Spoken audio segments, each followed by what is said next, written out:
I feel like I got down the ways of how to manifest and also teach you a little bit about the law of attraction and what manifesting really is. I am currently in my garden, guys. It's super sunny today, so I thought I'd film outside. Also, I wanted to try out my new mic and camera setup and see if it could stand the weather outside. So yeah, you'll just have to bear with me. Hopefully this works okay. First of all, to manifest, I think there are a few things that I need to mention. First of all, that's frequency and vibrations. Second of all, that's thoughts and feelings. And third of all, that's belief and visualization. If you master these three things, I 100% believe you can manifest anything you want. And I have proof that I have manifested so many things in this life. And if you'd like to hear my success stories, comment below and I will definitely make a video about it. Firstly, we're going to have a look at vibrations and frequencies. So we learnt this in science in secondary school. Everything vibrates. Solid, liquid, gases, we vibrate. Pencils vibrate. Tables vibrate. Plants vibrate. Everything vibrates. And when things vibrate, they vibrate at a certain frequency. So you can have really high frequencies, really low frequencies. And that's going to lead me on to my second point about thoughts and feelings. In a little bit, we'll have a look at that. Have you ever heard the phrase, oh, they've got really good vibes, or that place has really good vibes?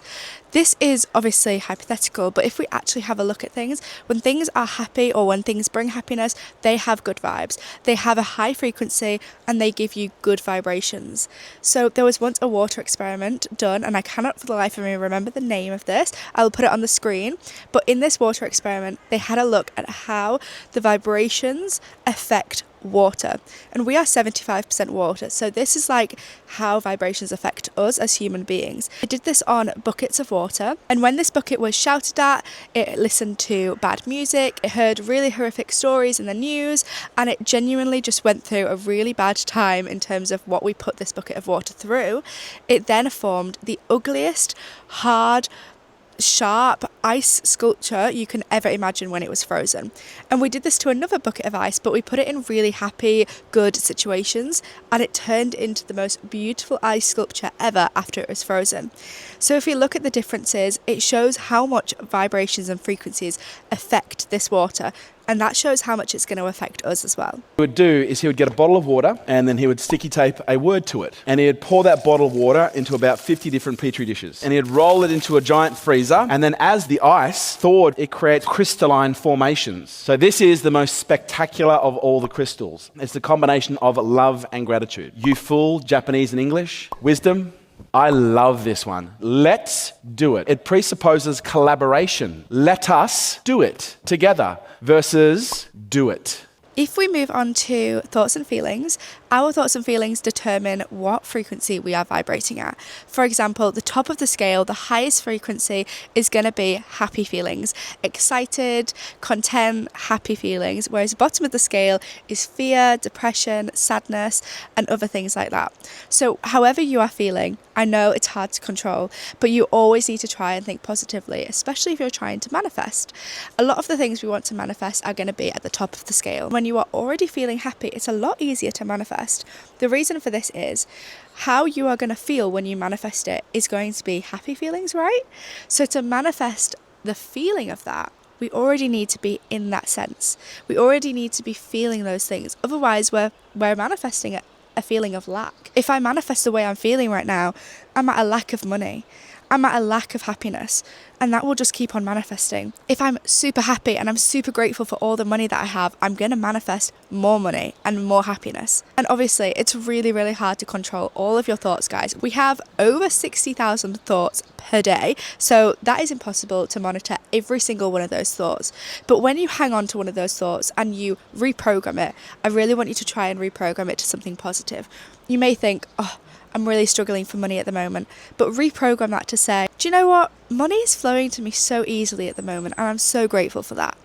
This puts your frequency and your vibration much higher, likely to manifest things that are great things, such as being a happy millionaire, which is most likely at the top of the scale of frequency and vibrations, and you're feeling good, you're manifesting more happiness, which is most likely going to manifest your goals achieving. One of the biggest parts of manifesting is believing that you already have it, or believing that you will achieve this and you will be in existence of this. It's a super hard quality to understand, but you almost have to be delusional. I 100% believe I will be a millionaire. I already feel like a millionaire. I'm happy, I feel money is flowing to me all the time, and I'm constantly trying new things that are going to bring money in towards me. I feel successful every single day. And that's exactly how a millionaire would feel, right? So in that sense, I'm already there. If you have the mindset of what you want to achieve, you're already halfway there. You just don't have the physical qualities to show that. I think this is so important, especially when you are visualizing. It is now 2025. I'm filming this on the 2nd of January, so a lot of people have already made their vision boards. If you haven't, please go make a vision board. It's a new year, and I think it's so important to set new goals.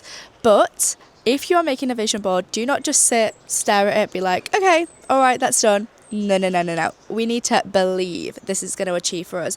And the way to believe is to actually visualize it. Something that I do is I envision my dream life every single day. Like I'm talking morning, night, middle of the day. I don't care. I'm doing it right now. I can see it in my head so clearly. I told you, we got to be delusional, girls. Like, we have to be delusional. And with visualizing, you need to be able to see yourself walking to go get that trophy. See yourself crossing the Olympic line when you're in your race. See yourself receiving £1 million. You have to see it as if it is real. And the reason we do this is because our brain cannot tell the difference between fake and reality. So a lot of the time, your brain will be like, oh my gosh, I've already done that. So when you are manifesting, when you're affirming, when you're having these positive thoughts like, oh, money's flowing to me, your brain's like, yeah, that's true. I saw myself being a millionaire literally yesterday. Like, yeah, that's so achievable.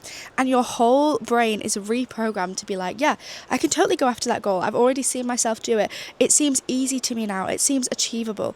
I can do this. So this is why these are the most important steps to manifest. If you'd like a more in-depth discussion about manifesting, please comment below. And if you want to hear some of my success stories, comment below as well. Thank you so much for watching. Subscribe and like if you enjoyed this content, and I will keep on making. Bye!